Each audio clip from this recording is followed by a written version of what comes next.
In my previous life, on our wedding night, my wife announced that she wanted to sleep in separate rooms. Also, she could remain pure for her first love. After that, she resolutely flew abroad, determined to rekindle her old romance with him. Consumed by rage, I drove straight to the airport to chase after her, only to collide head-on with a dump truck on the way. When I opened my eyes again, I had been reborn, back on our wedding night. My wife was standing there, her face cold and distant, informing me, "George, I can't." But in the very next second, I cut her off. "Can't? If you can't, then why did I marry you?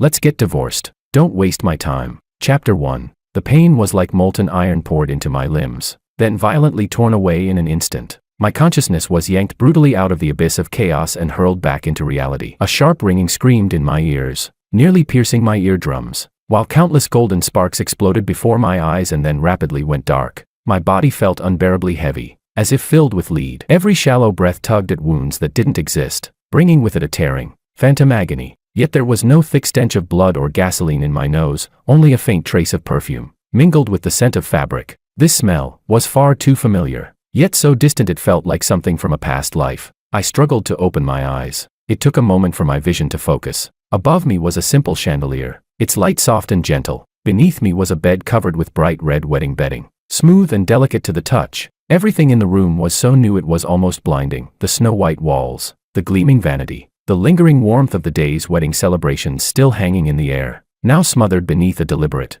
icy silence. Wedding night. The realization struck like an ice-quenched spike, stabbing straight into my heart, the pain so sharp it nearly made me convulse. This wasn't a dream. The dump truck that had crushed me against the cold asphalt, the frantic drive toward the airport, that phone call from my secretary, Madam went to pick up that student of hers who's in country M. All the fragments of my past life, carrying towering hatred and bone-deep exhaustion, surged back all at once, threatening to drown me. "George?" A cool, calm female voice sounded beside me, tinged with a polite, formulaic detachment. I snapped my head to the side. Willow was standing a few steps away from the bed. She had changed out of the ornate red dress she wore during the wedding banquet and into a well-tailored, soft ivory silk pajama set. Her long hair fell smoothly over her shoulders, even without makeup. Her face was still strikingly beautiful, yet the eyes looking at me were like two pools of cold autumn water, so still, without the slightest ripple, clearly reflecting my pale face and the storm churning violently beneath my gaze. Those eyes, they were exactly the same as in my past life. During our 3 years of marriage, she had always looked at me this way, polite, proper, but separated by an unbreakable layer of ice, until the moment I thought the ice had finally melted, when I carefully prepared a table of dishes she loved, only to be met with her resolute figure rushing toward the airport in the dead of night. That phone call, that name, like a venomous snake, it instantly coiled around my throat. The hand at my side clenched tightly, my fingernails digging deep into my palm. I used the sharp, real pain to suppress the violence that was on the verge of erupting. Willow seemed not to notice the turmoil raging within me, or perhaps she was simply used to ignoring it. She turned slightly, avoiding my piercing stare, her voice steady, as if she were reading from an experimental report. "George, about our life going forward. I think we need to come to some agreements." Here it came. My heart sank into an icy abyss as that unforgettable scene from my previous life replayed with brutal clarity. I watched her perfectly shaped lips move, forming the cold verdict that had nailed me to the pillar of marital humiliation. She said, "For example, we can't share a bed. For now." Willow paused, as though carefully choosing more precise wording. Her gaze drifted past me into empty space. "For now, I can't accept it." "Hey." A soft, icy scoff slipped from my throat, laced with a mocking just as expected sarcasm. Interrupted. Willow instinctively looked up at me. For the first time, a ripple appeared in those deep, still eyes, a flash of surprise, as though she hadn't expected this reaction from me. "Now." I abruptly threw back the festive red quilt and swung myself out of bed in one clean motion. Tall and straight, I stood beside the bed, looking down at Willow, who was seated at its edge. An overwhelming sense of pressure instantly filled the newlywed room, as if even the air had frozen solid. Startled by my sudden movement and the icy aura radiating from me, Willow instinctively shrank back. A trace of panic and confusion flickered across her face. She parted her lips, as if trying to explain something. "George." I cut her off. "No need to explain." My voice was low and clear. Every word was like ice-hardened shards of glass, smashing into the silent air, and into Willow's heart. The corner of my mouth curved into a smile devoid of any warmth. My gaze was sharp as a blade, piercing straight into her eyes with a cruel, all-seeing clarity as I said, "Professor Liu." I deliberately emphasized the distant, formal title. I continued. In that case, perfect. I paused for 1 second, just long enough to clearly see the panic in Willow Lou's eyes explode outward, even tinged with a flash of disbelief and terror. I savored that subtle change,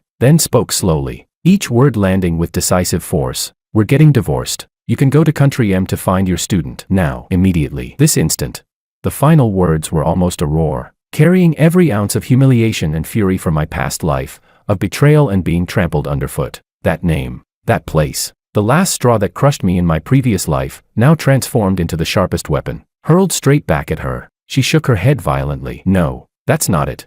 Willow sprang to her feet too abruptly, knocking over a delicate metal jewelry stand beside her. It clattered loudly to the floor, the sharp noise piercing the room. She didn't even notice. Her face drained white in an instant, as if the sudden accusation had terrified her out of her wits, or as if she had been seized by some overwhelming panic. Those eyes that were always so cool and composed were now trembling violently, rapidly flooding with deep red. Moisture gathered, as though they would overflow at any second. She reached out urgently, as if trying to grab my arm, her voice filled with unprecedented panic and a choking sob. George, listen to me, just now. What was it? I asked. I stepped back sharply, avoiding her outstretched hand. The movement was final, leaving no room for retreat. My eyes were icy to the bone, the mockery at my lips deepening. Was it a joke, I said, or is Professor Lou finally feeling generous enough to throw me a little marital obligation? I took a step closer, watching the light in Willow Lou's eyes shatter instantly, her body wavering as if on the verge of collapse. There wasn't a ripple in my heart, only a wasteland scorched by hatred and despair. Expressionless, I said. Too bad. I think it's filthy. The final word was light, almost casual, yet it carried crushing weight, completely obliterating whatever explanation Willow had been trying to piece together. Her hand froze in midair, fingers trembling slightly. All color drained from her face, leaving behind a deathly gray pallor. As if all her strength had been sucked out, she staggered back a step and slammed into the vanity behind her with a dull thud. I didn't look at her again. I turned and strode straight toward the walk-in closet. I pulled open the cabinet doors, didn't spare a glance at the brand new clothes inside, and precisely grabbed the few casual outfits I had brought with me. My movements were clean, efficient, without the slightest trace of reluctance. George. Willow's voice rang out behind me, broken with sobs and desperate pleading, like a drowning person futilely reaching for a piece of straw on the shore. Don't go. Please, listen to my explanation. It's not what you think. It really isn't. She stumbled as she tried to chase after me. I ignored her completely. I changed quickly, grabbed my phone and car keys, pulled open the door, and walked out without looking back. Bang.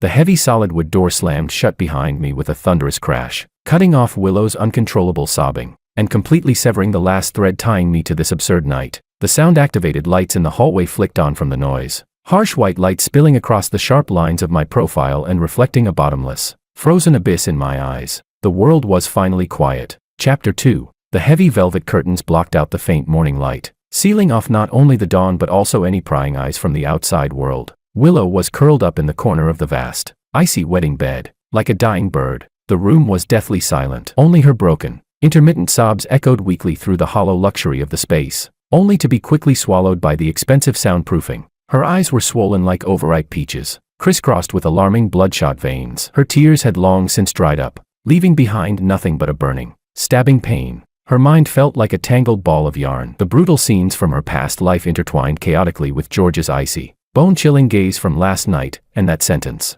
too filthy, looping over and over in her head. The death certificate, that filthy rented apartment in a foreign country, the student who had once seemed gentle and refined, but who had later revealed a face as twisted as a demon's. The cold blade pressed against her throat, his beast-like roars. Those hellish scenes blended together with the final moment before her consciousness faded, the cold push notification on her phone's news feed. Renowned scholar Mr. George has tragically passed away last night after unsuccessful rescue efforts following a car accident. She had thought her rebirth was heaven's mercy, a second chance to make up for her mistakes, to tightly hold onto George's hand, to repay him tenfold for the warmth and love she owed him in her previous life, to live properly with him, have children, and make up for the child who was never born. She even remembered it clearly, last night, when she once again uttered those cruel words. The overwhelming panic and regret that surged through her heart. She had wanted to take them back immediately, to throw her arms around him, to tell him it was all a misunderstanding, but he knew. How did he know about Country M? How did he know about that student? That cold, all-seeing gaze, that undisguised hatred and revulsion. There was only one explanation. He had come back too. He had returned, carrying with him the hatred of a past life, of being pushed toward death by her own hands. The realization was like a red-hot branding iron, searing straight into the most fragile part of her heart, hurting so badly she could barely breathe. Overwhelming despair crashed down on her like an icy tide, swallowing her whole. She had lost him once already. Was she really going to lose him forever, completely, again? Right at the starting point of this reborn life. Knock, knock, knock. Clear, steady knocking suddenly shattered the silence. Like cold stones dropped into a deep pool, Willow jolted violently, springing upright like a startled rabbit. Her heart pounded wildly, nearly bursting out of her chest. George? Had he come back? Had he softened? That unrealistic hope, like a piece of driftwood clutched by a drowning person, instantly seized her heart. She scrambled out of bed almost on all fours, not even bothering to put on her slippers, bare feet staggering as she rushed toward the door. She yanked open the heavy door, looking out with a trace of desperate pleading. The person standing outside was not George. It was a stranger in a black suit, wearing gold-rimmed glasses, his expression meticulous and impassive. He held a thin document envelope in his hand. Ms. Willow. His voice was steady and emotionless, purely professional as he confirmed her identity. The faint glimmer of light that had just ignited in Willow's eyes was instantly extinguished, leaving behind only deeper, lifeless gray. She gripped the cold doorframe to barely keep her unsteady body from collapsing. The man spoke again. I am Mr. George Wang's legal representative. My surname is Chan. He inclined his head slightly, his tone devoid of warmth, as if reciting experimental data. Entrusted by Mr. Wang, I am here to formally deliver this divorce agreement. Mr. Wang's position is very clear. He hopes you will sign it as soon as possible. He extended the envelope marked divorce agreement with both hands, his movements precise and mechanical, like a pre-programmed machine. No, no. Willow stared at the envelope as if it were a venomous snake flicking its tongue. She shook her head violently and staggered backward, her voice hoarse and dry. I won't sign it. I won't sign. Where is George? Where is he? I want to see him. Chapter 3. She reached out, but not to take the documents. Instead, she tried to grab the lawyer's sleeve, like a helpless child clinging to the last thing in reach. Attorney Chan swiftly stepped back half a pace, neatly avoiding her touch. Behind the lenses of his glasses, his gaze was calm to the point of cruelty as he said, Ms. Liu, Mr. Wang does not wish to see you at this time. He has authorized me to handle this matter in full. Please read the agreement carefully. Mr. Wang has already signed it and has promised that your interests will be fully protected in the division of assets. He extended the document envelope toward her once more, the gesture carrying undeniable pressure. Mr. Wang hopes to receive your answer today. Protect my interests. Willow let out a sound that was half laugh, half sob, as if she had just heard the most absurd joke in the world. In her swollen red eyes, pain and anger flared together. I don't need his money. I only want him. The rest of her words broke apart, choking in her throat, leaving behind only shattered breaths. Ms. Liu, please don't make this difficult for me. Attorney Chan's tone remained even, yet it carried an invisible weight. Mr. Wang's decision is extremely firm. If you refuse to sign, or attempt to delay, we will proceed with the next legal steps. He paused, then added pointedly, including, but not limited to, submitting certain aspects of your personal circumstances to your university's academic committee for necessary review. After all, relationships between faculty and students are a sensitive matter in academia, especially when they involve certain boundary-crossing private sentiments. Buzz. A wave of icy chill surged up from Willow's feet, instantly spreading through her entire body, as though her blood itself had frozen. She stared at the expressionless lawyer before her, at the utterly emotionless eyes behind those lenses. A threat. This was a naked, undisguised threat, using the academic reputation she valued as her life, using the honor of her mentor and her institution to threaten her. George, he had actually gone this far, just to get rid of her. He was willing to resort to methods like this. The George of her past life, no matter how coldly she treated him for 10 years, had never used such despicable tactics. He had always been upright, proud, and open, but now, Willow's heart felt as if it were being clenched violently by an invisible hand. The pain so intense it nearly suffocated her. It was her. She was the one who had personally forced that proud gentleman into this cold, ruthless version of himself. You. Willow trembled from head to toe, her teeth chattering, whether from rage or bone-deep cold. She couldn't tell. She looked at the document envelope being held out before her. The words divorce agreement burned into her eyes like red-hot branding irons. The lawyer said nothing more, simply maintaining his posture, holding out the documents, like a silent statue carrying out orders. Time ticked by in the deadlocked silence. Every second felt like a blade performing a slow execution, slicing away at what little Willow had left. No one knew how long it was, perhaps only a few minutes, yet it stretched on like an entire century. At last, The final trace of struggle in Willow's eyes went out completely, leaving behind nothing but boundless despair and ash-gray emptiness. Her hand trembled as she reached forward. Her fingertips were ice-cold as she slowly, so slowly it felt as if they weighed 1,000 pounds, took the thin document envelope. Fine. A single word, draining all the strength from her body. Hoarse and barely recognizable. She didn't even dare look at the lawyer again. She turned abruptly and slammed the door shut with a loud bang, sealing off that cold executor, and everything outside, with it. Her body slid down along the icy door panel until she collapsed onto the carpet. She clutched the envelope tightly, her knuckles turning white from the force. Tears finally surged out once more, silently soaking into the expensive cashmere carpet. She had lost, on the very first day of her rebirth. In the face of George's icy hatred and thunderous methods, she lost completely. In her previous life, she had pushed him away with her own hands and run toward hell. In this life, before she even had the chance to draw close, she was pushed by his own hands into an even deeper abyss. Chapter 4. National Institute of Nanomaterials. A 3-experimental building. Top floor. Beyond the massive circular floor-to-ceiling windows, the afternoon sun poured in generously, bathing the spacious director's office in a warm, golden glow. The air carried the low, steady hum unique to operating instruments, mixed with the faint, clean scent of chemical reagents. I stood by the window, my back to the door. I was dressed in a spotless white lab coat, posture straight as a pine. My gaze rested on the dense cluster of research buildings in the distance, yet my eyes were unfocused, as if piercing through the scene before me and settling on some unreachable place far away. Sunlight traced the sharp contours of my profile, cold, hard lines that radiated an unmistakable sense of distance. Boss.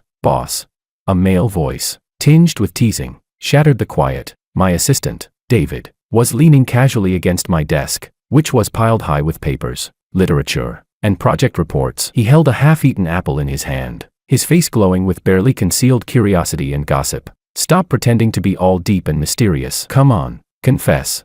David took another bite of the apple and continued, his words muffled. What's going on between you and Professor Liu? Exactly. It's only been how long? 3 days. Married for 3 days and already divorced. Your efficiency beats even our group's optimized reaction rates. He clicked his tongue in amazement, eyes full of probing interest. Professor Liu is amazing, beautiful, top tier academically, incredible presence. She's the goddess in so many people's hearts. This is just such a waste. I turned around slowly, my expression unreadable. The sunlight fell into my dark eyes, yet reflected not the slightest warmth. I glanced at David calmly. The look was flat and still, but David's apple chewing froze mid-motion as an inexplicable chill crept up his spine. I smiled. Amazing. The corner of my mouth lifted by the barest fraction, forming a fleeting curve, so brief it could almost be mistaken for an illusion, carrying a trace of indescribable mockery. I didn't answer David's question. Instead, I reached out, picked up a thick project progress report from the desk, and flipped through it casually, the pages rustling softly. Personal matters, I said. Let's not talk about it. My voice was low and steady, devoid of emotion. Then I asked, the molecular beam epitaxy parameter optimization I asked you to follow up on last week, are the results out yet? Almost. David was caught off guard by the abrupt shift in topic. He quickly swallowed his apple and answered awkwardly. He knew this meant I didn't want to discuss it further. Though curiosity clawed at him, he didn't dare press on. Boss's aura today was cold enough to freeze someone solid. 3 o'clock this afternoon, I said. B2 electron microscopy lab. I want the full analysis report. I closed the file in my hands. My tone brooked no argument. My gaze had already returned to the view outside the window, as if the conversation had never happened. Yes, sir. Guaranteed completion of the task. David immediately straightened, snapped a rather sloppy salute, grabbed his things from the desk, and wisely slipped out of the office. As the door closed, he could still feel the lingering oppressive atmosphere inside. I remained standing by the window, my solitary figure stretched long by the sunlight. The office was left with nothing but the low hum of instruments and the faint sound of my own breathing. The hand hanging at my side curled slightly, unconsciously. David's words, Professor Liu is amazing, were like a tiny thorn, pricking a place in my heart that I had long since numbed, bringing with it a dull, delayed ache. Amazing. Yes, to outsiders, she was perfect, a perfect scholar, the image of a perfect wife. Only I knew the cold core beneath that flawless exterior, and that heart which had never belonged to me. Chapter 5. For 3 years in my past life, I had been like a devout believer, worshipping an ice sculpture that would never melt. I closed my eyes, and images flashed before me, her deathly pale face last night, her reddened eyes, and that desperate cry, listen to my explanation. Explanation. My lips pressed into a cold, rigid line. What was there left to explain? At the end of that airport road in my previous life, the dump truck that came roaring toward me, that was the final explanation she had given. Just then, a light knock sounded at the office door. I opened my eyes. All emotion vanished instantly, replaced by my usual calm. "Come in." The door opened a crack. A young female researcher peeked in, her face tense with unease. "Professor Wang." "Professor Liu is here," she said. "She's downstairs in the reception lounge. She says she wants to see you." Willow. Her name was like a stone dropped into a still lake, sending a ripple of icy waves through my heart. My brow tightened almost imperceptibly, then relaxed again. My expression remained unchanged, my voice flat and emotionless. "Tell her I'm busy. I don't have time." "But," the young researcher hesitated. "Professor Liu said she can wait." She added carefully, "She'll wait until you're free." I turned and walked back to my desk, picked up a new file, and opened it. My eyes settled on the page, focused and distant. My tone was indifferent, without the slightest ripple. "Then let her wait." The young researcher looked at my cold profile, didn't dare say another word, withdrew her head, and gently closed the door. Silence fell over the office once more. My gaze rested on the document, yet not a single word of the dense data registered in my mind. I could picture it clearly, the reception lounge downstairs, and what Willow must look like sitting there, anxious, regretful, or clinging to that stubborn persistence she always had. Whatever it was, it no longer had anything to do with me. I picked up the internal phone on my desk and dialed the lab extension. "Tom," I said, "bring me the literature review you compiled last time on interface defects in superconducting thin films." Work. Only cold data and clearly defined goals could fill the vast emptiness left behind after betrayal hollowed me out. Only they could suppress that ripple in my heart that should no longer exist. The one named Willow. The reception lounge on the ground floor of the Institute's main building was spacious and bright. Yet it was permeated by a lingering mix of new furniture and disinfectant, a smell that refused to fade. Chapter 6. The afternoon sunlight slanted in through the windows, casting long lattice-shaped shadows across the polished marble floor. Tiny motes of dust drifted in the air. Willow sat alone on the wide, cold leather sofa. Her back was perfectly straight, but her hands were tightly clasped together on her lap, her knuckles pale from the force. She had changed out of yesterday's silk pajamas and into a well-fitted ash-gray business suit. Her long hair was meticulously pinned up, and her makeup had been carefully applied, trying to conceal the lingering redness and weariness that refused to fully fade. Yet deep within her eyes, the exhaustion and lingering panic hung like a thin veil that could not be wiped away. From morning until now, she had been sitting here for a full 3 hours. "I'm sorry, Professor Liu. Professor Wang is still in a meeting." "Professor Liu." Professor Wang was just called away by the vice director. "I'm afraid he won't be back anytime soon." "Professor Liu."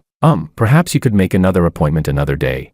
The front desk staff and passing employees had gone from polite attentiveness to visible discomfort, and finally to deliberate avoidance. Each response was like a small hammer, lightly tapping against her tightly stretched nerves. She could clearly feel the gazes cast in her direction, curious, probing, and even carrying a trace of barely concealed pity. It made her feel as though she were sitting on pins and needles. Yet she could not leave. She had to see him. She had to. Even if it was only for 1 minute. She needed to tell him she knew she was wrong. She knew who she had truly wanted to hold onto at the very end of her past life. She wasn't going to Country M to look for that scumbag. She had been deceived. She had come back because she wanted to live properly with him. Countless words churned and collided in her heart, yet found no way out. With every closed door, those words grew paler and more powerless. George's attitude was already unmistakably clear: rejection. Absolute rejection. He couldn't even be bothered to grant her a chance to explain face to face. The man who had once been gentle and accommodating toward her seemed as though he had never existed at all. Time crawled by in this agonizing wait, every second stretching out like an entire century. Just as Willow was on the verge of being pushed to the edge of collapse by this silent torture, the door to the reception lounge was gently pushed open. It wasn't George, it was a young woman. She looked to be around 25 or 26, wearing the Institute's standard white lab coat, clearly tailored with care to accentuate her slender figure. Her jet black hair was tied into a neat, high ponytail, revealing a smooth, full forehead and a strikingly bright, vivid face. Her eyes were large, her irises a beautiful amber color. At this moment, they were slightly widened, filled with undisguised surprise and curiosity as they looked straight at Willow. The girl was holding a thick stack of printed research papers, the topmost appearing to be a bound report. Her gaze lingered on Willow's face for a few seconds, carrying a pure, untainted sense of admiration and scrutiny. "Are you Professor Willow?" she asked. Her voice was crisp and pleasant, brimming with the vitality unique to youth. Willow felt a little uncomfortable under her gaze. She straightened her back instinctively, maintaining the composure befitting Professor Liu, and gave a slight nod. I am. And you are? Oh, hello, Professor Liu. The girl seemed to realize herself all at once. A radiant smile immediately bloomed across her face, revealing 2 small canine teeth that made her look especially youthful and energetic. Cradling the documents, she walked in quickly and gave a slight bow, her respect perfectly measured. My name is Anna. I'm a postdoc who just joined Professor Wang's research group. I've admired you for a long time. I've read your papers on transport properties of topological insulators so many times, they're absolute masterpieces.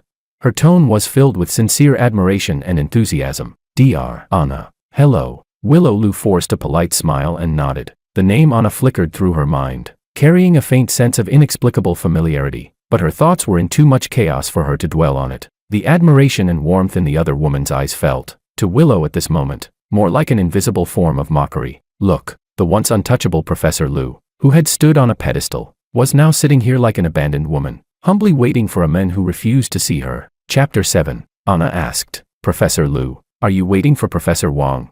Her gaze flicked over the empty table in front of Willow. No one had even brought her a glass of water. Then she glanced at Willow's slightly stiff expression. A flash of understanding passed quickly through those beautiful amber eyes, instantly replaced by an even brighter smile. He just finished a meeting and went back to his office, Anna said. But, she blinked playfully, lowered her voice a little, and leaned in with the intimacy of sharing a secret. He just asked me to bring him this review report on decoherence mechanisms in superconducting qubits. And, well, he seemed to be in a pretty good mood. Willow's heart jolted violently. He was back in his office, and in a good mood. A tiny, unrealistic spark of hope ignited instantly in the depths of her frozen heart. Maybe Anna's appearance was a turning point.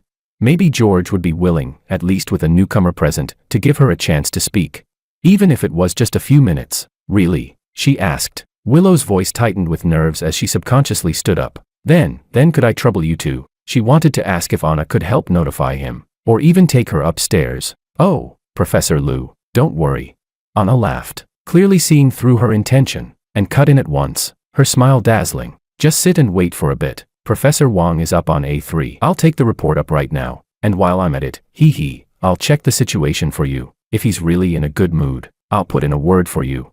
Holding the stack of documents, she tilted her head playfully, her eyes clear and bright, carrying a touch of friendly mischief. Thank you so much, Dr. Anna.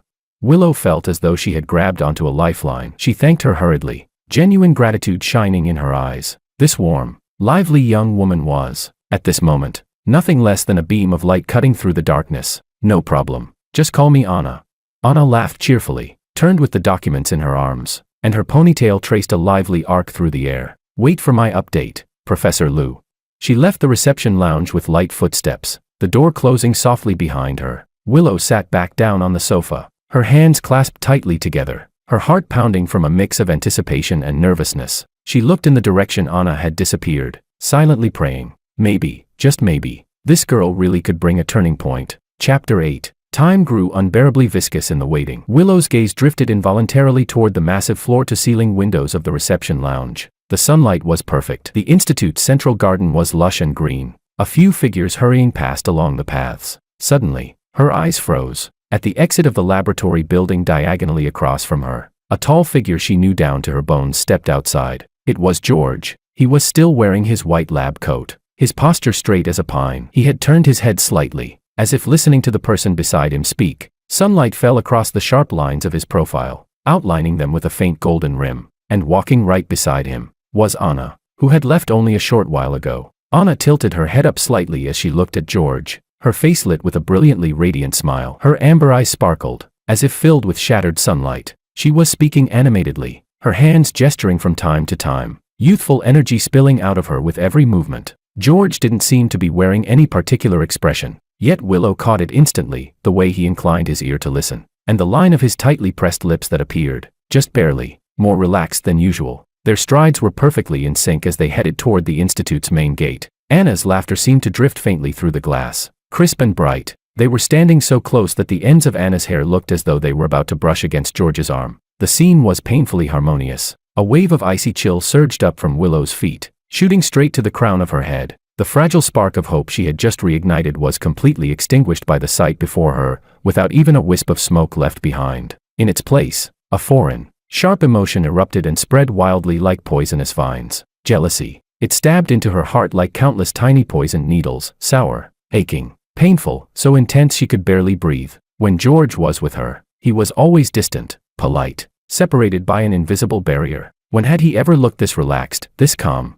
Toward Anna, could it be that a tidal wave of terror crashed over her, cold and suffocating? She sprang to her feet, her body trembling slightly with agitation and rage. No, she couldn't just stand by and watch this happen. She had to ask. She had to make things clear. Throwing aside all composure and restraint, she stumbled out of the reception lounge and chased after the two figures disappearing in that direction. Chapter 9. On the tree-lined path outside the institute gates, shadows of leaves swayed gently. Anna and I were just ahead. George! Willow shouted with all her strength. Her voice, sharp from urgency, carried a tremor she herself didn't realize. The two of us in front stopped at the same time. I turned around slowly. There was no surprise on my face, only a deep, unfathomable calm, like an ancient well without a ripple. Sunlight filtered through the gaps between the leaves, casting mottled shadows across my face, making my gaze seem even darker and more inscrutable. Anna turned around as well. The smile on her face faded slightly. In her beautiful amber eyes flickered a perfectly measured trace of surprise and confusion. She looked at Willow, then at me, and wisely chose not to speak. Willow hurried over to us. From running in agitation, her chest rose and fell violently. She forced herself not to look at the youthful, eye-catching Anna beside me. Her gaze locked onto my face, her voice rough and hoarse from suppressing the emotions churning inside her. George, let's talk. Her eyes were filled with pleading, pain, and a madness scorched by jealousy. Just 5 minutes, no, 3 minutes, give me 3 minutes. I looked at her quietly, at the pain surging in her eyes and the jealousy she couldn't hide. My expression remained calm and unmoved. After a few seconds of silence, just as Willow thought I would reject her again without mercy, I spoke at last. My voice wasn't loud, but it cut cleanly through the breeze rustling the leaves. Talk about what? I paused slightly, my gaze sweeping over her clenched fists and trembling body. The corner of my mouth lifted into an extremely faint curve, carrying a cruelty born of seeing through everything, and undisguised contempt. Talk about the student you've never been able to let go of. Or talk about. My eyes brushed lightly over Anna, who stood quietly to the side. Before returning to Willow's ashen face, I spoke each word slowly and clearly, like ice-hardened nails being driven straight into her eardrums and her heart. I have a bit of a psychological cleanliness issue. I really can't accept my wife's heart always being occupied by another man, especially when that man is her own student. The words fell. The forest path was left with nothing but the soft rustling of leaves in the wind. Willow froze as if struck by an invisible bolt of lightning. In that instant, all the blood in her body seemed to rush to her head, then freeze solid in the next second. The color drained completely from her face, leaving only a deathly gray pallor. Those eyes that were always so cool were now opened wide, her pupils contracting violently from sheer shock and terror, reflecting George's cold, all-seeing face. He knew. He really knew. Not only did he know about that student, he even knew her most hidden, most unspeakable secret. He knew her heart belonged to someone else. He really had been reborn too. That realization was like a red-hot dagger plunged straight into her heart, instantly shredding every last trace of hope, expectation, and struggle into pieces. The secret she had hidden until death in her past life, the filthy, shameful corner buried deep within her soul, which she thought George would never discover, had, all along, been completely transparent in his eyes. Chapter 10. The impact was so overwhelming that her vision went black in waves. Her body swayed uncontrollably, nearly unable to stay upright. She looked at me, her lips trembling violently, yet not a single word came out. Explain. Defend herself. Under his cold, all-seeing gaze, any words would have been laughably pale, filthy, even. George, Anna, standing nearby, also seemed stunned by this sudden, gunpowder-filled exchange. She instinctively spoke up softly, her voice carrying a hint of uncertainty and concern. But I no longer spared Willow another glance, as though she were nothing more than an insignificant obstacle. I tilted my head slightly and spoke to Anna. My tone returned to its former steadiness. There was even a trace of warmth, barely perceptible. Let's go, Anna. Didn't you say our reservation at that new restaurant is almost time? Oh, right.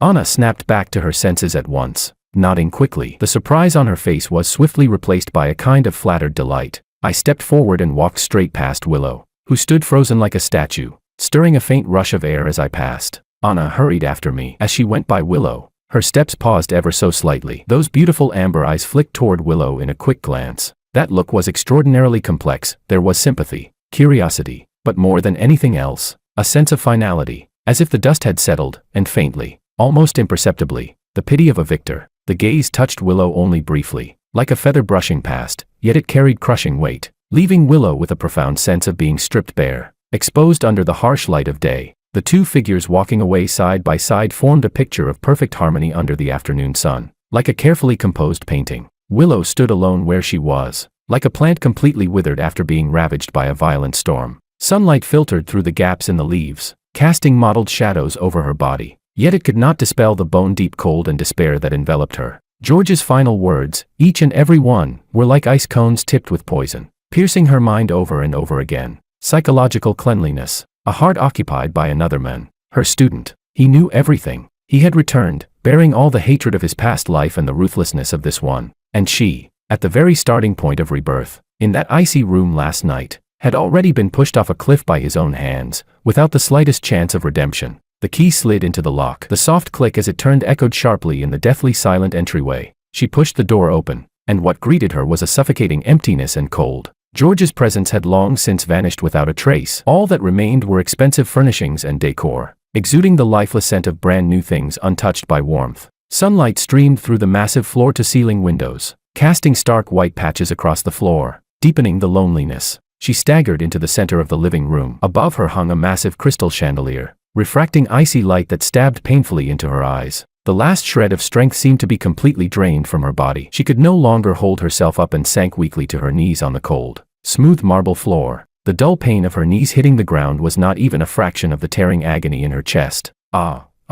sob, suppressed to the extreme, like the whimper of a wounded beast, finally tore free from her throat. She clamped a hand tightly over her mouth. Her body shook violently as she curled into herself, as if that could ward off the all-pervasive cold and despair. Tears surged out, scalding as they smashed onto the icy floor, instantly blooming into dark, spreading stains. The agony of dying in her previous life, the terror of that foreign rental apartment, the utter devastation when she learned of George's death, all the pain and regret burst forth like a collapsed dam. They collided violently with George's cold gaze after rebirth, his words of disgust, and the harmonious image of him walking away beside Anna, assaulting her already fragile sanity. Why, after getting another chance, did it end like this?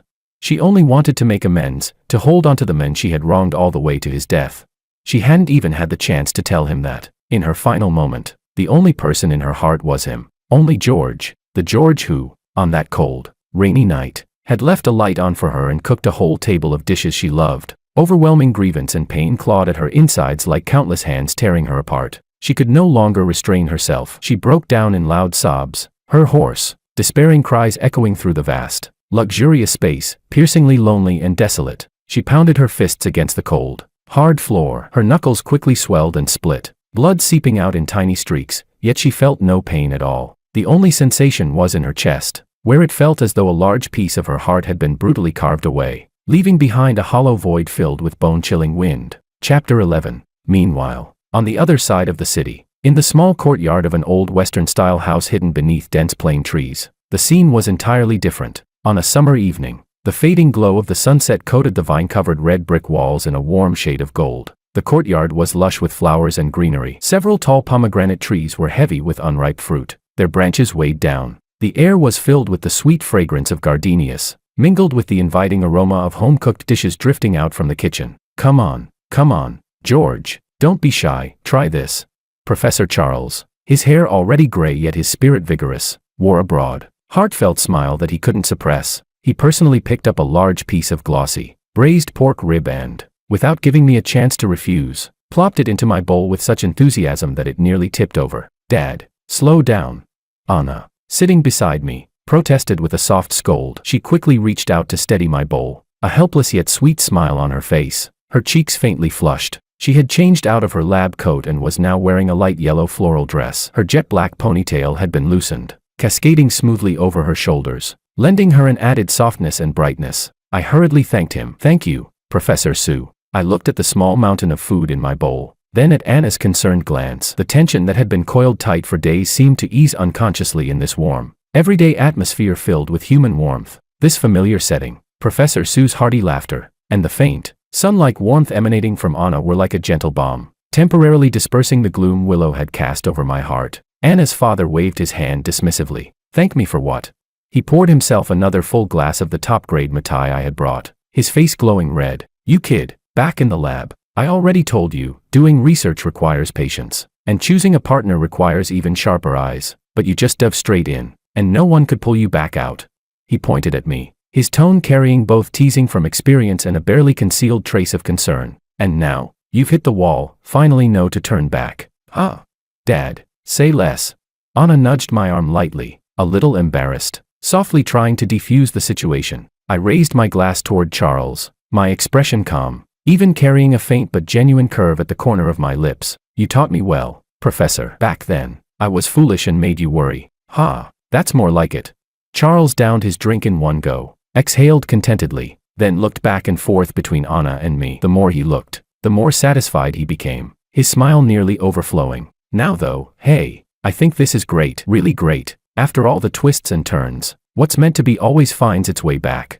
His gaze lingered meaningfully on his daughter. Anna's face grew even redder. She lowered her head shyly, taking small bites of her food, long lashes fluttering like butterfly wings. Watching her like this, I was reminded of her lively, clever glance earlier that afternoon when she had helped me out at the institute gates. Somewhere deep inside me, a corner long sealed in ice seemed to loosen, just a little. The feeling was unfamiliar, carrying a long-lost, comforting warmth. I lifted my glass and gestured lightly toward Anna, my voice gentle. About today, thank you, Anna. Anna looked up. Her amber eyes sparkled as if stars had fallen into them. She shook her head vigorously, her smile bright. Professor Wang, you're too polite. Being able to help you, I'm really happy.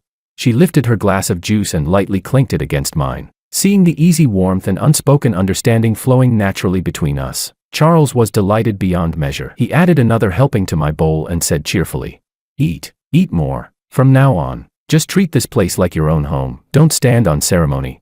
Under the warm glow of the lights, the aroma of food filled the air. The old man's laughter rang out freely, and the girl's smile was radiant. Sitting there, immersed in this long-absent warmth of everyday life, it felt as though the coldness and betrayal of my past life had become a distant, blurred nightmare. Perhaps this solid, tangible warmth was what I should truly hold on to. Chapter 12. Over the next 2 days, Willow seemed to vanish completely from my world. No phone calls, no messages. She didn't appear downstairs at the institute either. The signed divorce agreement was efficiently delivered to the Civil Affairs Bureau by Attorney Chan the very next day. Once the cooling-off period ended, that red certificate would formally and irrevocably declare the end of our relationship. My life returned to a high-intensity, tightly regulated research rhythm. At the top floor of the A3 experimental building of the National Institute of Nanomaterials, that office with its sweeping view became my fortress. I buried myself deep in mountains of papers, data, and project reports, filling every second with parameters precise to several decimal places and experimental procedures that demanded absolute concentration.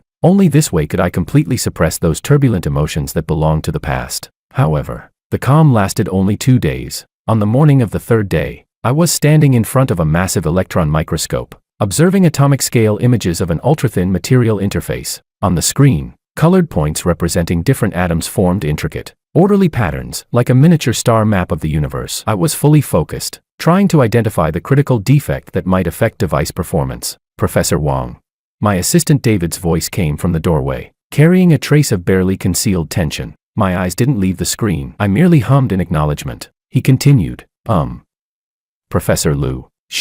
David hesitated, carefully watching my expression. She's here again. Downstairs. She says she wants to see you. My hand on the control joystick paused slightly. Tell her I'm conducting an experiment. I don't have time, I said. My voice was perfectly flat, as though I were stating a fact that had nothing to do with me. I adjusted the focus again, trying to confirm the offset point, but David lowered his voice further, sounding troubled. Professor Liu. This time she didn't wait in the reception lounge. She's standing in the lobby of our A3 building. She's been standing there for almost an hour now. People are coming and going. Lots of them have seen her. My brow furrowed more deeply. I shut down the microscope's imaging system, straightened up, and turned to look at David. The lab's cold white lighting fell across my face, carving out sharp, unyielding lines. Then let her stand, I said. My tone remained calm, yet carried an undeniable chill. How long she chooses to wait is her own business. Don't disrupt the experimental schedule. David was intimidated by the coldness in my gaze. He didn't dare say anything more, quickly replied yes, and retreated from the lab at once. I turned my attention back to the now dark screen. Yet Willow's figure surfaced uncontrollably in my mind, standing in a crowded lobby. Like what? Like a discarded woman waiting for charity. An inexplicable irritation quietly took root. What exactly was she trying to do? Was she trying to win sympathy with this kind of humiliating display? Or did she think this would shake my resolve? Ridiculous. I forced myself to refocus and restarted the microscope, but the precisely arranged atomic light points on the screen now seemed to carry Willow's eyes instead, eyes shimmering with moisture, filled with pain and pleading. I took a deep breath, suppressing the agitation surging in my chest. Chapter 13. At 2 in the afternoon. I needed to go to the Precision Instrument Center in Building B1 to coordinate the calibration schedule for an imported piece of equipment. I picked up the folder on my desk and walked out of my office. The elevator descended. The doors opened onto the first-floor lobby. A surge of noise rushed into my ears. It was the peak time right after lunch break, when researchers were returning to their respective posts in small groups. The lobby was crowded with people moving briskly in every direction. And right at the center of this busy scene, not far from the revolving door entrance, stood a figure in a plain off-white dress. Willow. She stood perfectly straight, her back stiff with tension, her head slightly lowered. Her hands were folded together in front of her. Her jet-black hair fell loose, covering most of her face. Around her, people streamed past without pause. The looks cast in her direction carried curiosity, scrutiny, confusion, some even tinged with the faint amusement of onlookers watching a spectacle. She was like a jagged reef in a surging river, enduring the invisible force of the current, yet stubbornly refusing to move even an inch. Sunlight poured down through the vast glass dome above, casting bright patches of light onto her body. Yet it did nothing to dispel the aura of isolation, sorrow, and lingering desolation that clung to her. She seemed wrapped in a thick, invisible layer of grief, completely out of place amid the surrounding bustle and vitality. My steps halted at the elevator entrance. From a distance, I looked at her coldly, as if sensing my gaze. Willow suddenly lifted her head. Our eyes met. Her face was pale to the point of translucence. Her eyes were filled with exhaustion and despair so thick it was almost tangible, shot through with frightening red veins. And yet, the instant she saw me, that lifeless gaze suddenly ignited with a faint but stubborn spark, like a drowning person finally catching sight of the shore. She instinctively took a step forward. Her lips trembled, as if she wanted to call my name, but the surrounding noise and the countless eyes watching her were like invisible shackles. She froze in place, a flicker of embarrassment and shame crossing her face. All she could do was bite down hard on her lower lip, staring at me without blinking, almost greedily, with eyes brimming with unspoken words, pain and pleading tightly intertwined. That gaze seemed to carry heat, piercing through the crowd and nailing itself straight onto me. Something struck my heart, not hard, but not lightly either. The pain in her eyes was so real, so intense, it felt as though it might spill over at any moment. For a split second, images from my past life surged back uncontrollably, her figure rushing toward the airport late at night, the blinding headlights of the dump truck, and the secretary's voice on that final phone call. But in the very next moment, clearer images overrode them all. Her deathly pale face last night, that cold declaration of no sharing a bed, and the words that pierced straight through everything, psychological cleanliness. Any lingering softness froze instantly, replaced by deeper coldness and revulsion. I looked away. I didn't look at her again. My face showed no expression at all, as if the person standing there were nothing more than an irrelevant stranger. I stepped forward and walked straight toward the revolving door, my stride steady, without the slightest hesitation. George.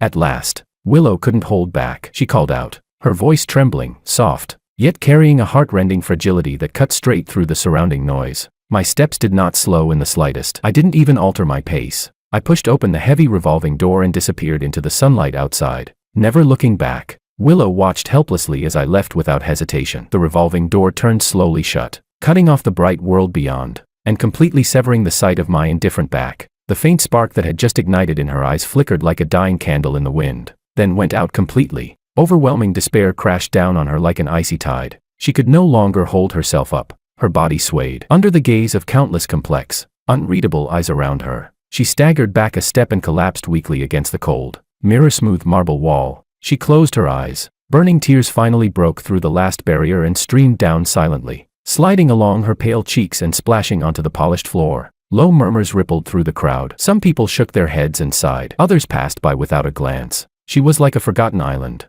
collapsing soundlessly at the very center of the bustling crowd. Chapter 14. Willow. What on earth is wrong with you? The moment Willow used the last of her strength to push the front door open, her mother's sharp, tear-choked accusation came crashing down on her. The living room was brightly lit, yet the heavy, suffocating atmosphere hanging in the air remained untouched by the light. Justin Liu sat grim-faced on the main sofa, a cigarette pinched between his fingers. Smoke curled upward, blurring the deep furrow between his brows. Willow's mother stood beside the sofa. Her well-maintained face was now filled with anxiety, anger, and sheer disbelief. Willow felt a splitting headache. Every bone in her body seemed to have come loose. The agonizing hour she had spent standing in the institute lobby, George's final, resolute silhouette, and the surrounding gazes, curious, sympathetic, voyeuristic, all the exhaustion and humiliation surged to their breaking point at this moment. She had no strength left to speak, no strength even to look at her parents' faces. She silently bent down to change her shoes, her movements slow and mechanical, like a marionette with its strings pulled taut. "Stop right there."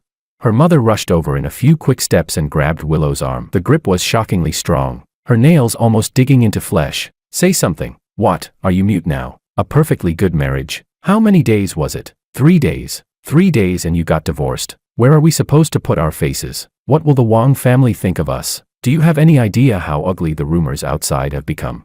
The more she spoke, the more agitated she grew, her voice rising and trembling with tears. What's wrong with George? His family background, his character, his abilities, everything is top tier. What more do you want? Huh? The pain in her arm made Willow frown slightly. She lifted her head and looked at her mother's face, twisted with anger, and at her father's silent yet oppressive gaze. A massive sense of absurdity and helplessness washed over her. What they cared about was face, public opinion, their relationship with the Wang family. Who had ever truly cared about the pain in her heart? Mom. She opened her mouth. Her voice was hoarse and painfully dry. I'm not compatible with him. Not compatible. The words seemed to ignite her mother completely. Her voice turned shrill and piercing. Why didn't you say that before the wedding? Why didn't you say it before you got the marriage certificate? Now that we've become the laughingstock of the whole city, you tell me you're not compatible.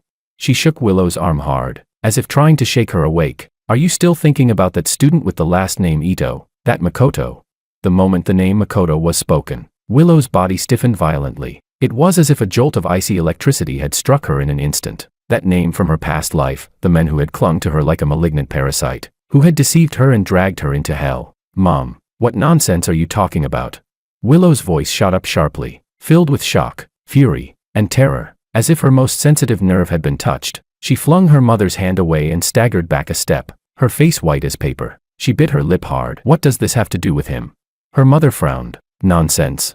Startled by her daughter's intense reaction, Willow's mother instead became even more convinced of her own suspicions. A look mixing heartbreak and disappointment appeared on her face. Willow, I gave birth to you. Who do you think you're fooling? Do you think I didn't know that back then, before Makoto went abroad, you locked yourself in your room for days without eating or drinking? After he left, then you agreed to marry George. And now, the moment you're divorced, are you planning to go to Country M to look for him? Are you? Justin also stubbed out his cigarette heavily and spoke in a low voice, carrying the authority of the head of the household. Willow Lu, you're being far too childish. What kind of person is Makoto? Just an ordinary student. What can he give you? What can he bring to the Lu family? This marriage with the Wang family is something countless people beg for and still can't get. And you, just like that, you say divorce and it's done. Do you have any regard left for this family? For your mother and me? It's not like that. I didn't. Willow shook her head frantically, feeling utterly unable to defend herself. The overwhelming grievance and the fear accumulated from her past life made her whole body tremble. I have nothing to do with him anymore. I've long since cut ties with him, she said. What would I go to Country M to find him for? I hate him. I hate him so much I wish he. The vicious curse that followed was swallowed back forcefully, leaving only her ragged, hurried breathing. Hate him. Willow's mother clearly didn't believe her. She let out a cold laugh. If you hated him, would you have acted like that back then? If you hated him, would you be throwing away such a good husband like George because of him now? I think you've completely lost your mind. She pointed straight at Willow, her tone firm and unyielding. I'm telling you this, Willow. This divorce cannot just end like this. You must go and apologize to George. Go and beg him to come back, no matter what method you use. Otherwise, don't you dare call me your mother. Willow looked at her parents, their fierce expressions, the unquestionable commands in their eyes, the coercion wrapped in the name of family. A bone-chilling cold spread from her heart to her limbs. She felt as if she had been stripped naked and thrown into an icy wasteland, enduring the sharpest blades wielded by the people closest to her. For the sake of family dignity, she had married a man she didn't love and endured 10 years of a marriage without intimacy or affection. In her previous life, for the sake of that illusory old affection, she had been deceived into going abroad, only to cause George's death and end up dying miserably on the streets herself. Reborn into this life, all she wanted was to hold on to the men she truly owed. The men she truly wanted to make amends to, yet she couldn't even get close. The sheer irony and desolation tightened around her throat like an icy hand, leaving her unable to make a sound. She looked at her parents. The light in her eyes drained away bit by bit. until nothing remained but a stagnant, lifeless despair. Fine. She heard her own voice, drifting out like a ghost's whisper. I'll go beg him. She tugged at the corner of her mouth, trying to force out a smile, but it looked worse than crying. The last shred of strength seemed to be completely drained from her body. She didn't look at her parents again. Like a wandering soul, she dragged her heavy steps toward the stairs, one step at a time, heading upstairs to that cold room that belonged to her alone. Behind her, her mother's tearful reminders still echoed. Remember to dress properly. Be sincere. You absolutely must. Willow closed the bedroom door, cutting off all sound. She leaned her back against the cold door panel and slowly slid down to the floor. Darkness swallowed her whole. Tears poured out silently. This time, not for George, and not for that failed marriage, but for her own absurd, desperate rebirth, and for this inescapable, bone-chilling loneliness. Chapter 15. A few days later, in my office. Boss. Major breakthrough. David burst in like a gust of wind, waving a freshly printed report in his hand, his face unable to hide his excitement. "We've figured out the cause of that interface defect from last time," he said rapidly. "Just like we suspected, it's the coupled effect of inhibited oxygen vacancy migration and the lattice stress field. The match with Dr. Su's model prediction is as high as 98%. My God, this is practically a divine prediction." I took the report from him and quickly scanned the key data and analysis charts. A trace of approval flickered in my eyes. Anna's talent and intuition in materials physics modeling were indeed astonishing. This report undoubtedly provided the crucial breakthrough our team had been struggling to find for weeks. Very good. I set the report down and looked at David. "Notify the core members of the project team. Small conference room in 30 minutes. We'll discuss the next steps for validation and device optimization. Have Anna attend as well. She's the primary architect of the model." "Yes, sir." David responded energetically. Just as he turned to leave, he seemed to remember something. His expression grew a little strange, hesitation flickering across his face. "Ah, boss. Something else?" I asked, lifting my gaze. He scratched his head and said cautiously, "I was just passing through the lobby downstairs, and I think I saw Professor Liu again." David glanced at my face, carefully gauging my reaction. But this time she wasn't standing. She was sitting on one of the lounge chairs in the corner, head lowered. She looked kind of pitiful. He paused, then couldn't help muttering softly, "This is already, what, the 4th or 5th day, boss? What exactly is she trying to do? If this keeps up, it's really not a great look." The faint warmth on my face vanished instantly, replaced by my usual cold indifference. I picked up another document from the desk, my voice perfectly flat. "How long she chooses to sit there is her freedom. The Institute's lounge chairs are for everyone. As for impact," I paused, then looked up at David, my gaze sharp. "Just do your job. Don't concern yourself with the rest." David felt a chill run through him under my stare. He nodded quickly. "Understood. I'll go notify them right away." With that, he fled the office as if escaping. My eyes returned to the document, yet the black printed words seemed to morph into Willow's pale, despairing face, sitting in the lobby lounge, like a homeless ghost. An inexplicable irritation quietly crept back in. Her persistent appearances, like a shadow I couldn't shake, kept reminding me of that failed, betrayal-filled marriage. Did she really think this would soften my heart? Annoyed, I snapped the file shut and rubbed my brow. Just then, my phone on the desk vibrated. Anna's name lit up the screen. I answered, my tone unconsciously gentler. "Hello, Anna." "Professor Wang." Anna's voice came through the line, bright and tinged with excitement. "Do you have time this afternoon? My dad says he caught a huge wild crucian carp today. He insists on making soup to show off a bit. He asked me to check if you're free tonight to come over and try it." There was anticipation in her voice, along with a faint, barely noticeable shyness. I barely hesitated. Almost immediately, I agreed. "Sure, I'll come by after the meeting this afternoon." The warm, lived-in atmosphere of the Su household held a powerful allure for me at that moment, the perfect refuge from all this irritation. "That's great." Anna's voice instantly lifted with joy. "Then I'll tell my dad. He'll add more tofu. Drive safely." After hanging up the phone, my mood inexplicably felt a little lighter. I stood up, preparing to head to the small conference room. As I passed by the window, my gaze drifted downward almost unconsciously. In front of the Institute's main building, the wide plaza was bathed in harsh afternoon sunlight. At a single glance, I saw that familiar figure sitting on a lounge chair in the corner. Willow was dressed in a plain, light-colored dress. Her back was slightly hunched, her head lowered, long hair falling to hide the side of her face. She looked like a statue frozen in time, sitting utterly still, in stark, almost painful, contrast to the brisk, energetic flow of researchers moving all around her. The sunlight fell on her, yet it seemed only to outline a lonely, cold silhouette. My gaze lingered on her for less than a second before I indifferently looked away. Without the slightest pause, I picked up the folder on my desk and strode out of the office. The noise downstairs had nothing to do with me, and the person downstairs had nothing to do with my future. I had a meeting to attend, and then a place to go where I could feel warmth. Time slipped by in a strange kind of stalemate. Willow's waiting became a sight that drew attention at first,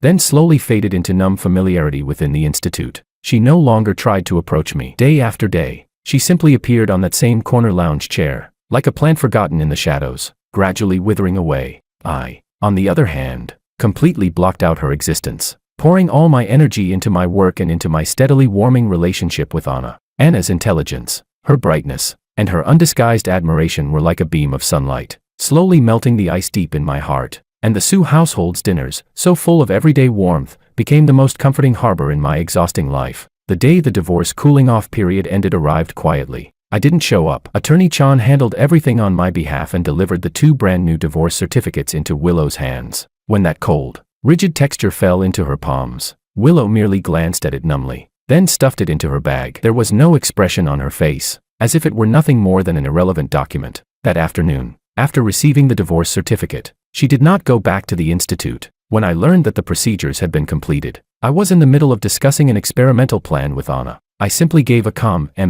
as if setting down an unimportant burden, and then returned my full attention to the diagrams in front of me. Life seemed, at last, to have completely shaken off Willow's shadow and returned to the path I had wanted all along. Chapter 16. Until 1 week later, on a dull, heavy evening, Willow wandered alone along the riverside path by the city's moat, walking without any real destination. The early summer wind carried a faint, damp scent from the water, ruffling her disheveled hair. After the divorce, she had moved out of the marital home filled with too many cold memories and rented a cramped, shabby studio near the university. Her parents' scolding and coercion had temporarily stopped. Perhaps they had finally given up on her completely. The world seemed to fall suddenly silent, leaving behind nothing but boundless emptiness and confusion. She didn't know where her future lay, nor what she could still do. The only gift rebirth had given her seemed to be this bone-deep regret and pain with nowhere to go. The image of George walking side by side with Anna was like a poisoned thorn, stabbing her heart day and night. Just then, a hoarse male voice, strangely familiar yet utterly alien, sounded from not far behind her. Professor Liu.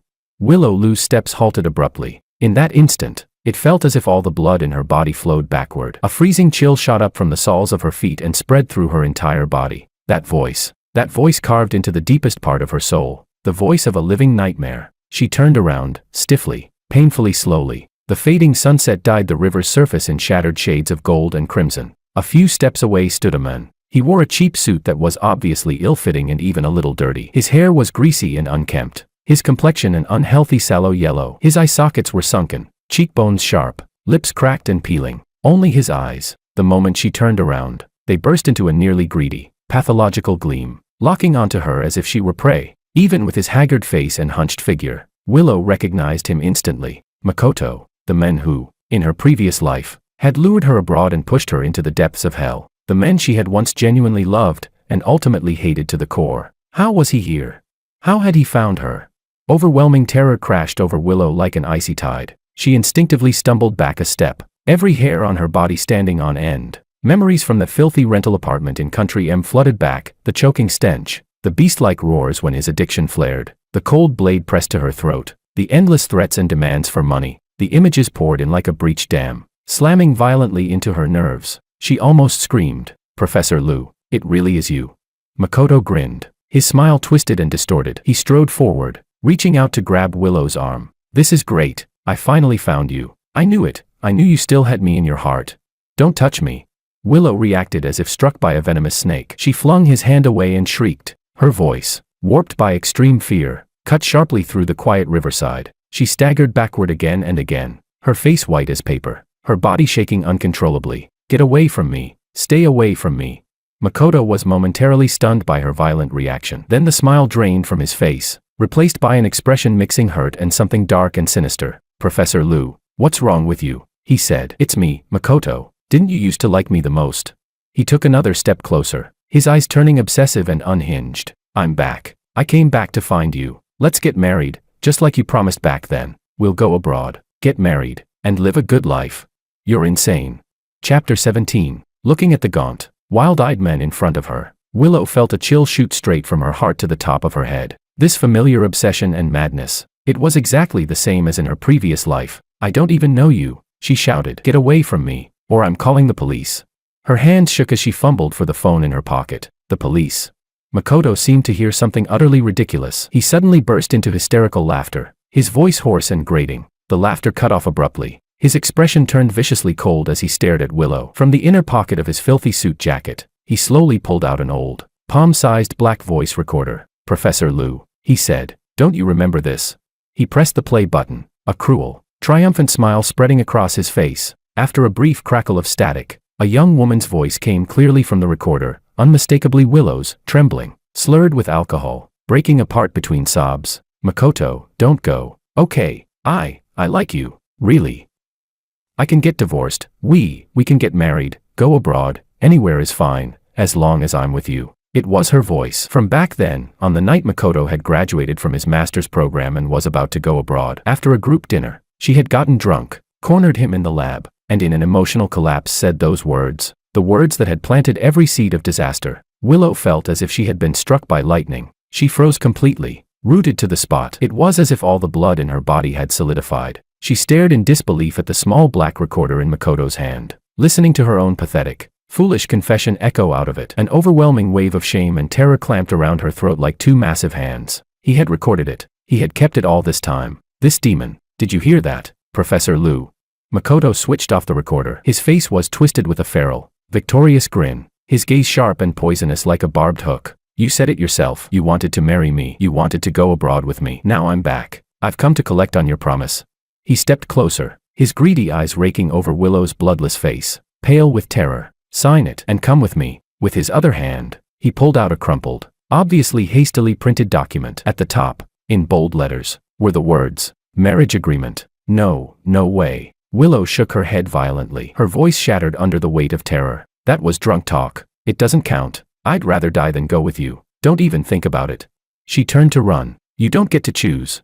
Makoto lunged forward and grabbed her arm, his grip brutally strong. His eyes turned savage in an instant. He lowered his voice, hissing like a venomous snake, thick with threat and madness. "You won't sign? Fine. Then I'll send this recording and every little detail of how you cared for me, your student, to your university, to every one of your colleagues, to Professor Wang, and," his smile twisted into something utterly vile, "to the media. Let everyone see how the pure, spotless Professor Liu seduced her own student behind closed doors."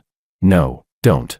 It was as if all strength had been ripped from Willow's body. Her eyes flew open in pure horror. Fear seized her completely. Her academic reputation was her life. If that recording were exposed, she couldn't even imagine the devastation. And George, he already hated her so deeply. If he heard this too, Willow's vision swam. Darkness crept in at the edges. She almost fainted. "Sign it," Makoto ordered. He shoved the crumpled marriage agreement and a cheap ballpoint pen into Willow's trembling hand. His eyes burned with obsession and madness. "Sign it and come with me. Help me get through this. I promise I'll listen to you from now on. We'll live properly together."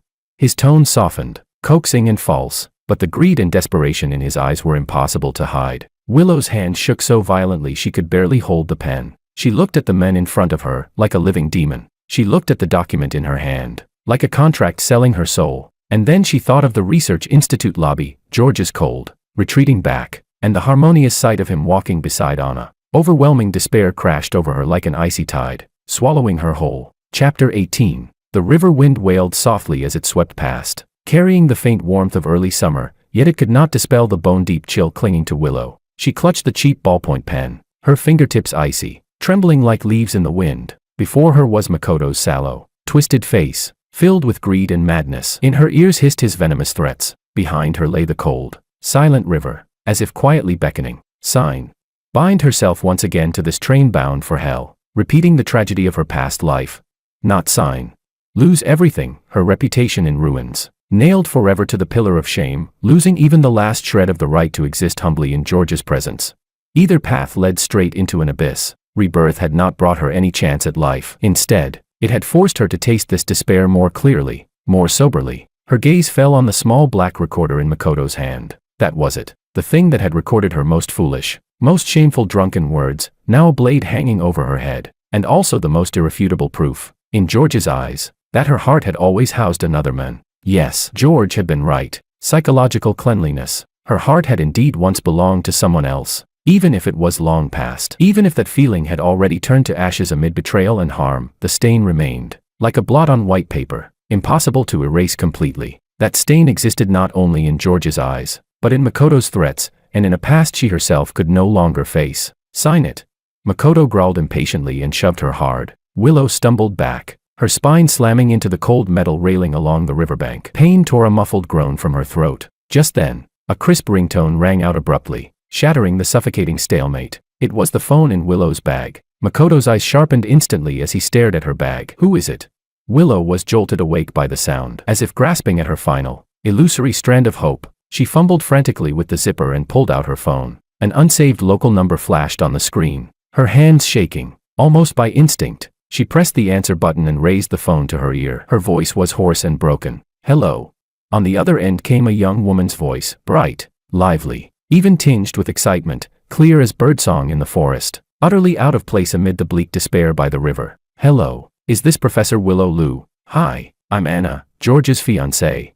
Willow's fingers tightened violently around the phone, her knuckles turning white, as if she might crush the small device. Anna's voice echoed in her ears, clear, confident, triumphant, like a thin needle piercing straight into her most fragile nerve. George's fiancée. Fiancé. The word exploded like thunder in her already crumbling world. So, they had already come this far, while she was still trapped in the mire of the past, struggling desperately, clinging to her last scrap of hope. George had already moved on without hesitation, chosen someone else, even decided on a lifetime. Overwhelming despair and jealousy coiled around her heart like poisonous snakes, squeezing until she could barely breathe. She looked at Makoto's greedy, twisted face before her, then thought of Anna's bright, happy tone on the phone, and finally of the rare gentleness in George's eyes when he looked at Anna. All her persistence, all her struggle, seemed laughable, pathetic. Sign it. What are you waiting for? Makoto urged impatiently, the threat in his voice growing heavier. He had already begun glancing around nervously, as if afraid someone might notice. Willow stared at the crumpled marriage agreement in her hand. The crooked, cheap-looking print mirrored the hell she was about to step into, one called marriage. The miserable death of her past life and the despair of this one flashed before her eyes like a spinning lantern. She had lost, completely, lost to her own past, lost to Makoto's vile cruelty, and lost to George's resolute turning away. Tears slid down silently, dripping onto the paper, smudging the ink. Her hand trembling, she used the last of her strength to sign her name in the space marked Party B. Willow. That single word seemed to drain every last trace of life from her. When Makoto saw the signature, a look of wild ecstasy burst across his face. He snatched the agreement, carefully folded it, and tucked it into his jacket as if it were a priceless treasure. I knew it. Willow. I knew you still loved me. He babbled incoherently, the madness and greed in his eyes threatening to spill over. We'll leave right now. Get out of here. Go somewhere no one knows us. Willow was like a puppet whose soul had been torn away. She let Makoto grab her arm, stumbling along as he dragged her toward a dim alley in the distance. The wind along the moat continued to blow, carrying the faint coolness of the water, but it could no longer disperse the thick, suffocating aura of despair that clung to her. Her gaze drifted instinctively toward the glittering lights of the city center, where perhaps a loving couple was sweetly planning their future. As for her future, only endless darkness, and the abyss that awaited. Chapter 19. Anna and I scheduled our wedding for a sun-drenched weekend. There was no extravagance, no ostentatious display, only warmth and sincerity in every detail. The ceremony was held in the small courtyard of Professor Charles's old Western-style house, its brick walls covered in climbing vines. The pomegranate trees in the yard were heavy with fruit like red lanterns, and the sweet fragrance of gardenias drifted through the air. I wore a crisp white suit, my posture straight, a gentle, deeply content smile on my face, one I had never worn before. Anna was dressed in a pure white wedding gown, her veil falling softly, revealing a radiant, beautiful face. Her amber eyes were filled with happiness as she clung tightly to my arm, as if she were holding the entire world. Professor Charles watched us with a grin he couldn't suppress, discreetly wiping at the corners of his eyes from time to time. Colleagues from the institute,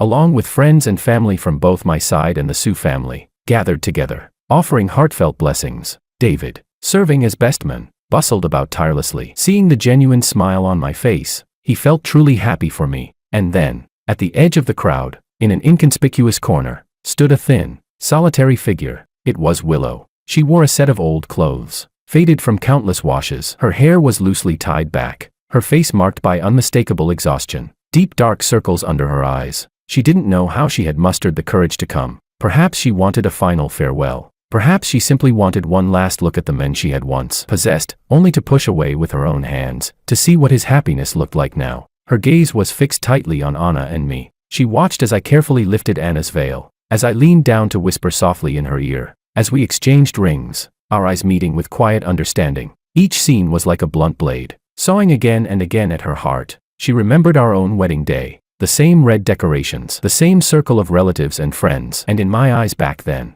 there had once been expectation, perhaps even a trace of tenderness she had chosen to ignore. If only that night she hadn't said those cold words about not sharing a bed. If only she had been willing to let go of the past, to try to accept me, to love me. Would she be the one standing beside me today? Would she have had the chance to hold such simple, genuine happiness?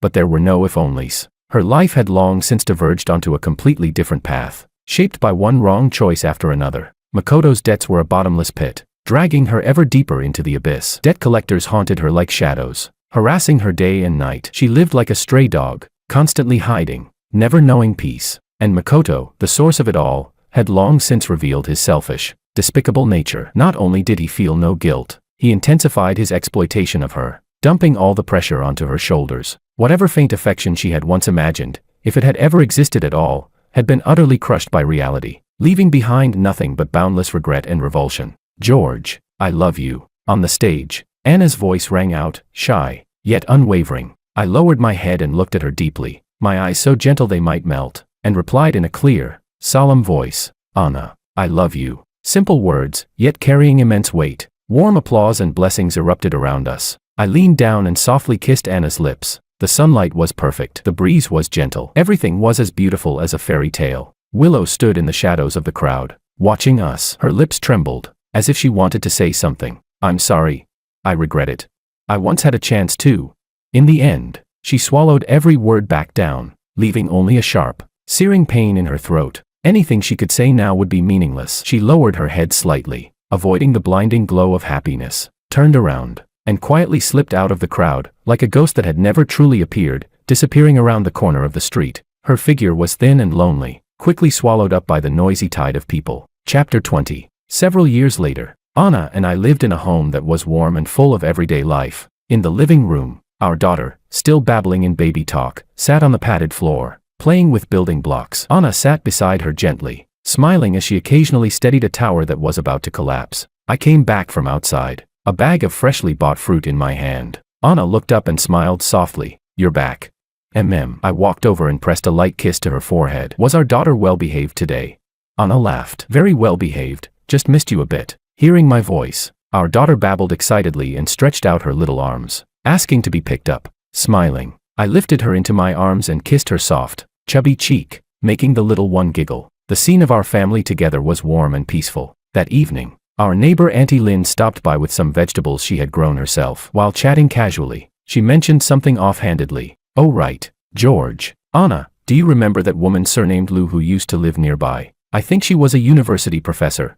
Anna and I exchanged a glance, both a little surprised. The name Willow had not appeared in our lives for a very long time. Anna replied gently, "I vaguely remember her. Didn't she move away later?"